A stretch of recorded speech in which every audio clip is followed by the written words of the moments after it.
Hey boys, it's HarmNone. Today we're going to be going over the top 10 coolest muscle cars in Grand Theft Auto Online. Now some of these cars are actually going to be the fastest in the category, others are just ones that I think are really cool and maybe a little bit underrated. I am going to be ranking all of the fastest muscle cars, fastest sports cars, you name it, I'm going to be ranking those very soon. I'm waiting for a couple of other cars to get released before I can make those videos, but when they come out I will be making them, so stay tuned for that. Anyway, let's get into it. Starting off at number 10 we have the Imponte Ruiner ZZ8. The ZZ8 just got added with the Criminal Enterprises DLC into Grand Theft Auto Online, which was obviously only a few months ago. And the ZZ8 is a pretty cool muscle car. This thing does have really good handling. It goes for about $1.3 million. The only thing that this thing kind of sucks at is acceleration. Its acceleration and its top speed are both a little bit weak. When I did my initial review and customization on this thing, I actually thought this thing was pretty quick, but in comparison to a lot of other muscle cars and just other cars in general, this thing does come off as pretty slow. But like I said, the handling is quite nice, so if you prefer your muscle cars to go around corners, which I know is probably not a lot of you, but if you do, then the Imponte Ruiner ZZ8 might be a car that you actually want to look into. This thing's pretty decent as well. It's got a lot of customization, so I do like that. I think it's a pretty good looking car, and that's pretty much all I got to say about it. Let's move on to number 9. Next up at number 9 we have another yellow and black muscle car. This thing is of course the Bravado Gauntlet Classic. This is an absolutely awesome car, and in addition to this thing, it also does have a Benny's upgrade. If you guys are interested in having a little more customization, you can turn this thing into a Benny's vehicle, and that will slightly improve the performance as well. But for right now, we're just going to be talking about the regular Gauntlet Classic. Now this thing has a trade price, so if you don't have the trade price unlocked, it's going to run you about $600,000, and if you do have the trade price unlocked, it's going to be just under $500,000. Now the Gauntlet Classic is an interesting car because it is obviously based off of an older muscle car, as I'm sure you guys can tell. However, it does have pretty modern handling. I feel like this thing doesn't handle like it's an old muscle car. It feels pretty good around most of the corners. It does tend to have a bit of an oversteer bias, which I do like. I think that's better than understeer for sure. It also has pretty good acceleration. The top speed is also quite nice on this vehicle as well. And for as cheap as the car is, it is a very good vehicle, I think. As well as this, it also has lots of customization even without the Benny's upgrade. But of course, when you do the Benny's upgrade, it gets even more. So that is really nice to have. I feel like the Gauntlet Classic is kind of an underrated vehicle in GTA these days. I never see anybody driving these anymore. Even at car meets and stuff like that, I just don't see people using it. So it's definitely a pretty cool car to have. I think it's a pretty rare one to have as well. Not many people seem to have this thing, or at least not many people seem to drive it. So it is one that I recommend for that. Anyway guys, that's pretty much it for the Bravado Gauntlet Classic. Let's move on to number 8. Okay, I promise I didn't script this. This is another yellow and black car. This is of course the Bravado Greenwood. This was added with the Criminal Enterprises DLC as well, and it's a very interesting car. It's actually a lot better than I initially thought that it was. This thing is upgradable with Imani Tech, which is a very cool feature. If you guys don't know what Imani Tech is, you can either have a missile lock-on jammer or a remote control device so that you can remotely control your car. Either of which are very cool, but the missile lock-on jammer is just a little tiny bit better. In addition to this thing, you guys might be able to tell on the sides of it, there is armored plating, and that means that this thing can take 12 RPGs or 12 homing missiles, either or, meaning that this thing is very well armored and it's a very good defensive vehicle. In addition to this, it's actually a lot faster than you would maybe expect, and the handling is pretty good as well. It also has pretty decent customization, not the best ever, but not the worst, that's for sure. I think it's a pretty cool car, and of course it is a 4-seater, so if you have 3 other friends that you play with, you can all ride around in this thing and it'd be very safe due to the missile lock-on jammer, of course. And the armor as well, I should say. So that's pretty much it for the Bravado Greenwood. This thing goes for $1.1 million, which is actually a pretty cheap price considering all that you get with this car. So that's pretty much it for the Greenwood. Let's move on to number 7. Okay, I swear I didn't plan this way. Here we have the Imponte Dukes coming in at $400,000, and you guys might be noticing a theme with some of my cars. I seem to like this color combination. I don't know how it's ended up that these cars were all in a row, but I promise there are some different colored cars coming up on this list. The Imponte Dukes has a lot more customization than the regular Dukes. Obviously, there's 2 versions of the Dukes in GTA. There's the Beater Dukes, which we have here, and of course there's the regular Dukes, which goes for $62,000, or you can get it for free. Now that one has a lot less customization, and it's got a lot less like cool options, I would say. This thing's got a lot that you can do to it, and you can make it very unique. As you guys can see, I've got turbochargers sticking out of the hood, which is a pretty crazy option. This thing also has a lot more livery options than the regular Dukes as well, so that is another nice feature with the beater Dukes. So for the extra money that you're going to spend in order to get a beater Dukes, you are going to get a lot more customization options and things that you can do to the vehicle. Now, I'm not 100% certain of this, but I do believe that the Imponte beater Dukes has slightly better performance than the regular Dukes as well, so that is pretty good. This thing is very good in a straight line. It does have good acceleration and it has a pretty fantastic top speed as well.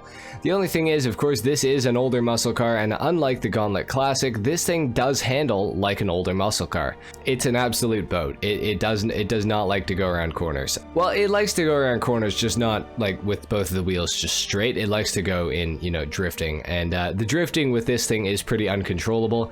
The vehicle's wheelbase is extremely long, so it makes it a little bit harder to control when you're drifting it.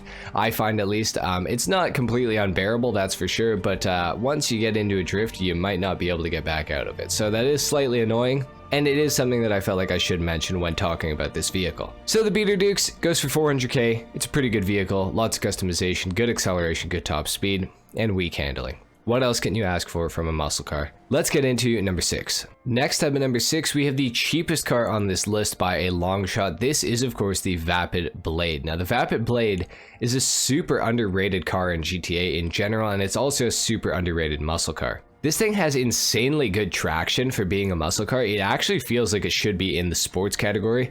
It does kind of come in the form of understeer. This thing doesn't corner maybe as hard as you would necessarily want it to sometimes. However, it does stay gripped up the entire time, making this thing a lot more fun and a lot more pleasant to drive than most of the other cars on this list. The Vapid Blade is also pretty quick in a straight line. This thing does have really good acceleration and a very high top speed as well, especially for $160,000. This thing's relatively cheap and it has really good performance, so that is really nice. Now, the Vapid Blade doesn't have the most customization in the world. It's definitely, it definitely suffers from being as old as it is. This car has been in the game for quite some time now. So back in the day, they didn't add as much customization to the cars, and the Vapid Blade definitely suffers from that. However, that's not to say that it isn't a cool car and that it doesn't have anything that you can do to it. There are a few things that you can change about the Vapid Blade, which is nice enough, and it's a good looking car on its own, so you don't really need to change too much about this thing to make it your own and make it good looking. It is already just a good looking car. So that's pretty much it for the Vapid Blade. At number 6, it's time to move on to number 5. Alright, we had a quick break from yellow and black. Don't worry, we're back to it now. This is, of course, the Bravado Gauntlet Hellfire, and it goes for about $750,000. And it's an absolute blast. The Gauntlet Hellfire has got to be one of my favorite muscle cars in GTA. It's definitely got to be one of my favorite cars in GTA as well. Mine actually has low grip tires on it right now, which is making it extra undrivable, and I completely forgot about that. Okay, so I've actually removed the low grip tires from the vehicle now, and it's handling a lot better. Now, the Gauntlet Hellfire is an absolute blast to drive. I think it's one of the most fun cars that you can get for under $1 million in this game. It's super, super fast in a straight line. Obviously, you guys can see me cruising down the highway right now, and I'm going to be passing everybody. This thing is super fast in a straight line. It's got a very good top speed. It's got very good acceleration. Now, when it comes to handling, this car can actually be quite manageable until you decide to make it not manageable. The Hellfire is one of the easiest cars to slide in the entire game, and it's also very manageable to drift. So if you guys want a good drift car, the Bravado Gauntlet Hellfire is surprisingly very, very good at that. Now, this is partly due to the fact that it's a muscle car and it doesn't like to go around corners straight anyways, but also because this thing has insane amounts of power, which can generate a lot of wheel spin. The Hellfire sounds incredibly good as well. It looks incredibly good. It's got tons of customization that can be done to it. Overall, I think it's generally one of the most fun vehicles in the entire game, and especially at its price point, I don't think you can go wrong with a Gauntlet Hellfire. You guys should definitely all pick one of these things up if you somehow don't have one already. If you guys don't have one of these, I'll actually be pretty shocked. So that's pretty much it for the Gauntlet Hellfire at number 5. Let's move on to number 4. Next up at number 4, we have the Vapid Dominator ASP, coming in at $1.3 million if you have the trade price unlocked, and about $1.7 million if you do not have the trade price unlocked. Now, the Vapid Dominator ASP is a former fastest muscle car in the entire game, and right now I'd place it probably at number 4 fastest around a circuit. This thing with low grip tires also used to hold the record for being the fastest vehicle in the entire game in a straight line with low grips, but of course that has been patched now, so unfortunately it does not work anymore. Now, the Dominator ASP is very quick in a straight line still to this day. It still does compete pretty well in the muscle car category. It has fantastic acceleration, but really where this thing shines is in the handling. This thing handles like it's not a muscle car. It feels more like a sports car. This thing feels so damn good to drive. I absolutely love driving my Dominator ASP. I definitely appreciate muscle cars that handle a little bit better compared to ones that don't. So of course I do love the Dominator ASP.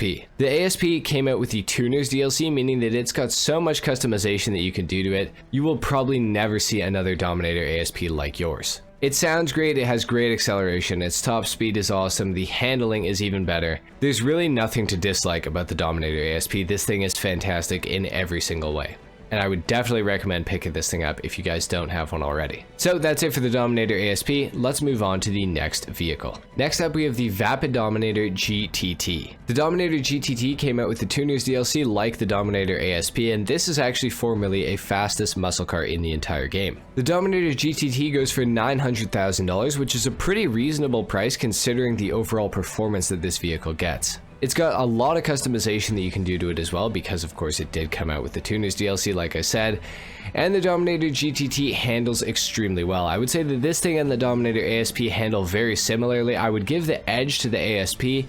However, I do think that the Dominator GTT is a better looking vehicle than the ASP. I'd say that the Dominator GTT right now is probably the 5th fastest muscle car in the entire game around a circuit. The GTT handles phenomenally well. It also has so much customization, like I said before, that you can make this thing look like nobody else's Dominator GTT. You can have a completely unique build and you'll probably never see somebody with the exact same build as you. The top speed on this car used to be really high, especially with low grip tires. However, like I said with the ASP, that has been nerfed now, so this thing doesn't have the greatest top speed ever. It's still quite quick, don't get me wrong, but it's not as fast as it once was. Overall, the Dominator GTT is definitely deserving of being top 3. I do love this thing a lot. It's an absolutely awesome vehicle, and I would definitely recommend picking it up to you guys. So that's it for the Dominator GTT at number 3. Let's move on to number 2. Next up at number 2, we have the Classi Vigoro ZX coming in at just under $2 million, around $1.95 million for this thing. And it was added with the Criminal Enterprises DLC like many of the other vehicles on this list.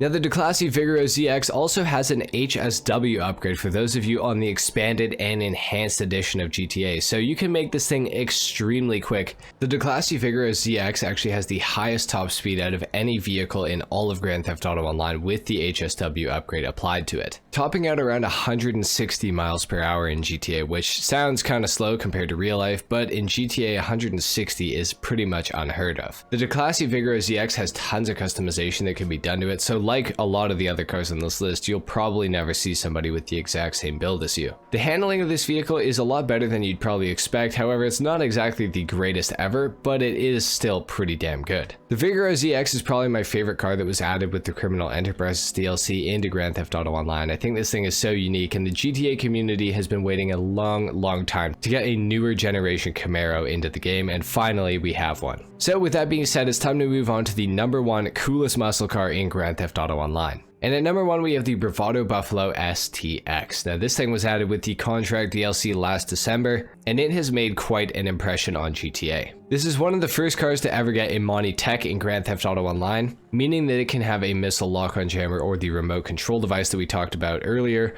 when we were talking about the Bravado Greenwood. In addition to this car also has an armor upgrade, and it is equipable with front-mounted machine guns. And with the armor, you do get bullet-resistant windows, which is pretty cool. They can only take 15 shots, but it is pretty good. In addition to this, the Bravado Buffalo STX is the fastest muscle car around a circuit in Grand Theft Auto Online on last-gen consoles, and it's very close to the Classi Vigoro ZX HSW in terms of lap time as well. Now, the reason that this thing has such a good lap time is because the acceleration is quite good, the top speed is also quite good, and the handling is also pretty fantastic with this car as well. So the Bravado Buffalo STX really is just kind of a jack of all trades. It's also a 4-seater, so you can drive around with your friends in this thing. It has a proximity oil slick mine dropper as well, so you can spin people out that are chasing you. Overall, it's a fantastic vehicle in pretty much every single way, and of course, it's the fastest muscle car in Grand Theft Auto Online around a circuit as well. So this is an awesome car, and it's definitely the best muscle car in the entire game. Now you could argue and say that some other muscle cars are better, but I genuinely don't believe that there is a car that's better than the Bravado Buffalo STX as of right now in GTA Online. In the muscle car category, that is. Anyway guys, there you have it. Those have been the top 10 coolest muscle cars in Grand Theft Auto Online in 2022. If you guys enjoyed this video, a like is of course appreciated. If not, dislike, subscribe if you guys are new, and I will see you all in the next video. Until then, take care. Peace.